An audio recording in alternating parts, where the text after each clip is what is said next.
عن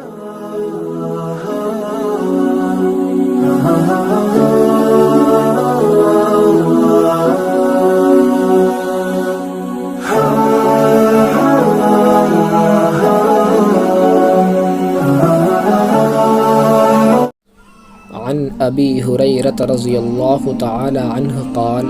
قال رسول اللہ صلی اللہ علیہ وسلم من صام رمضان ایمانا واحتسابا غفر له ما تقدم من ذنبه ومن قام رمضان ایمانا واحتسابا غفر له ما تقدم من ذنبه ومن قام لیلۃ القدر ایمانا واحتسابا غفر له ما تقدم من ذنبه۔ حضرت ابو ہریرہ رضی اللہ تعالی عنہ سے روایت ہے کہ نبی کریم صلی اللہ علیہ وسلم نے ارشاد فرمایا کہ جو شخص ایمان طلب ثواب کی نیت سے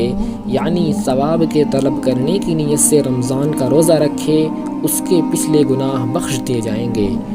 اور جو شخص ایمان اور اخلاص کے ساتھ رمضان میں عبادت کرے اس کے گزشتہ معاصی معاف کر دیے جائیں گے۔ اسی طرح جو شخص شب قدر میں ایمان اور احتساب کے ساتھ عبادت میں مشغول رہے اس کے پچھلے گناہ معاف کر دیے جاتے ہیں۔